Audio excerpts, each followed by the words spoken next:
5 और 6 नवंबर 2 दिन सीईटी की परीक्षा, कॉमन एलिजिबिलिटी टेस्ट, एक बहुत बड़ा ये भी एक प्रोजेक्ट है हमारा।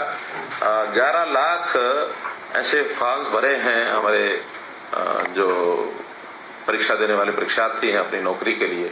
ये ग्रुप सी के लिए किया जा रहा है।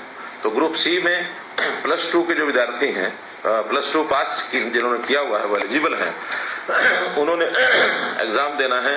तो 5 और 6 7 5 और 6 2 दिन।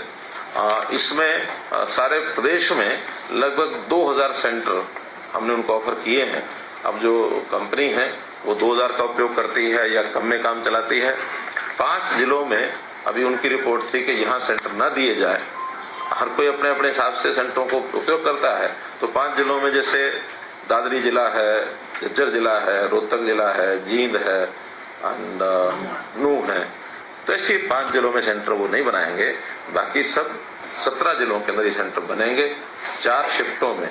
2 शिफ्ट 5 तारीख को, 2 शिफ्ट 6 तारीख को। ये 5 जिले सर कंपनी के कहने पे है या अपनी कोई? हमारा भी उसमें पुराने हमारे जो HPSC और हमारे जो स्टाफ सिलेक्शन कमीशन उनकी भी जो रिपोर्ट्स हैं और हमारा स्कूल एजुकेशन बोर्ड उनकी भी रिपोर्ट्स हैं।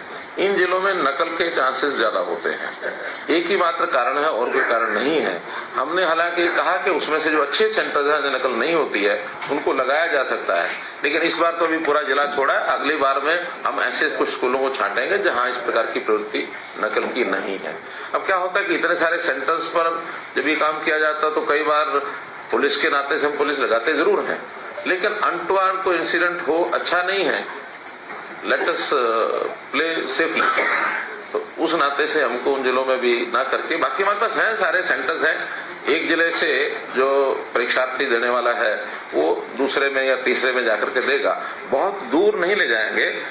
आसपास का एडजॉइनिंग या adjoining to adjoin, next adjoining, उसी 2 जिलों में। इसके लिए ट्रांसपोर्ट की व्यवस्था उनका सारा उन्होंने अपना सिस्टम बना लिया हमारे परिवहन विभाग ने, कि सबको ट्रांसपोर्टेशन पर उनका प्रवेश कार्ड दिखा करके जाने की अनुमति होगी।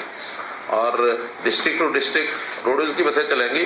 डीसीज को हमने कह दिया लोकल ट्रांसपोर्ट, चाहे वो स्कूल की बसें भी क्यों ना हो, तो जो नोडल सर्विस है वहां की, क्या उसको बोलते हैं नोडल सर्विस, शटल सर्विस, ये जो सेंटर्स हैं भिन्न भिन्न, तो वहां का डिस्ट्रिक्ट हेडक्वार्टर का जो डिपो है वहां से जहां सेंटर है वहां तक भी बसें वो चले 2 दिन। बल्कि मेरी तो अपील जनता को ये रहेगी कि इस 2 दिनों में 5 और 6 तारीख को ट्रैवलिंग बसों के द्वारा कम से कम करें।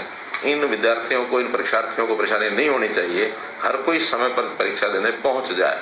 तो ये शिकायत नहीं आनी चाहिए कि कोई अपने परीक्षा केंद्र पर नहीं पहुंच सका है।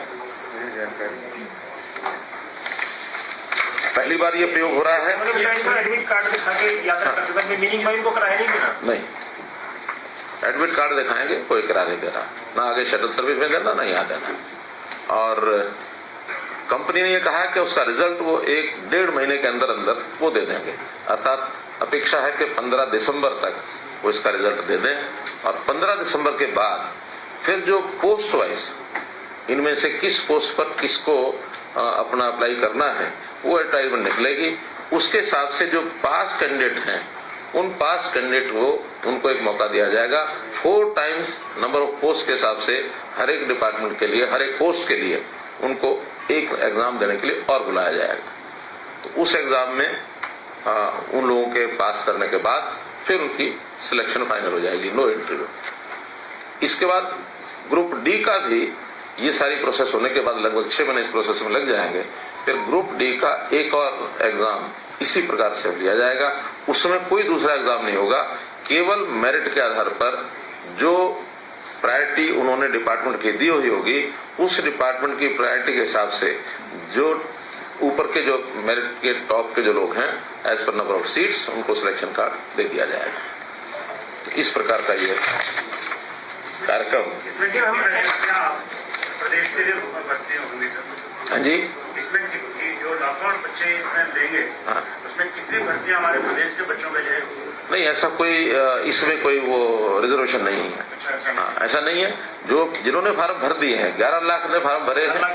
हाँ, तो 11 लाख से ऊपर लोगों ने फार्म भरे हैं, और उसमें जो हाईएस्ट मार्क्स के होंगे उन हाईएस्ट मार्क्स के लोगों को अगले जो नंबर ऑफ सीट्स होंगी उन सीट्स के हिसाब से उनसे फिर वह एक ऑप्शन ली जाएंगी और उस ऑप्शन में जो आएंगे जितनी सीटें हैं 4 टाइम्स का उसमें एग्जाम लिया जाएगा। ये तो हमारा ग्रुप सी का हो, ग्रुप डी का हम अगले साल लेंगे 6 महीने बाद। हमने ये भी कहा था कि ग्रुप सी का सीईटी भी हर साल होगा।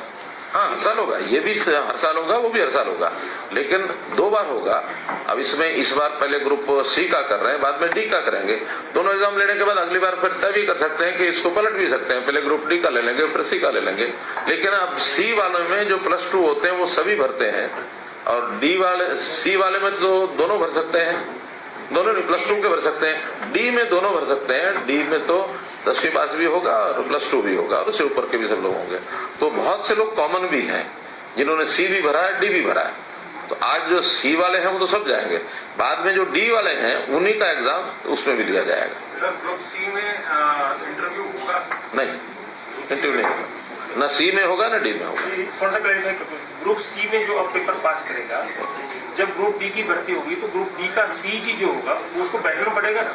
हाँ, बैठना पड़ेगा। तो ग्रुप डी का भी टेस्ट उसको पास करना पड़ेगा। हाँ, अगर ग्रुप सी का भी वो पेपर दे रहा है, पास हो या ना हो, अगर उसने डी का भी देना है तो डी का एग्जाम दे सकता है। लेकिन डी के एग्जाम वाले ही डी में नौकरी में जाएंगे, सी वाले डी में नहीं जाएंगे, डी वाले सी में नहीं जाएंगे। एग्जाम दोनों का अपना अपना होगा। वो 3 वर्ष तक इसी फीस में जितने एग्जाम देने सारे दे सकता है। किसी ने इम्प्रूव भी करना है, मानो इस बार नहीं वो पास हो सका या उसके अंक कम रह गए, 4 टाइम्स में भी उसकी बारी अगले एग्जाम उसके लिए पोस्ट के लिए नहीं आई, if he wants to improve it, वो इम्प्रूव कर सकता है। 3 साल के बाद अगर फिर कोई देना चाहेगा तो उसको दोबारा से अपना फॉर्म भर के फीस देनी पड़ेगी। उसको 3 चांस मिलेंगे, मतलब 3 चांस 3 चांस नहीं, 3 ग्रुप डी के, 3 ग्रुप सी के, हाँ जो भी, और उसके बाद इम्प्रूवमेंट के, वो चाहे हर 6 महीने बैठता रहे। सर इसमें रिजर्वेशन रहेगी जो इसमें स्टेट की नहीं है, लेकिन बाकी रिजर्वेशन जितनी भी हैं वो सब होंगी। SC की है, BC की है, या वो जो हमारे स्पोर्ट्स कोटा है, सबकी मेरिट अलग, वो अलग अलग होगी। सर एक एनवायरमेंट से रिलेटेड आपका और रह गया इसको कुछ हमारे पास जो बताना? मैं तो अब इसके बाद इतना ही बताना चाह रहा हूँ कि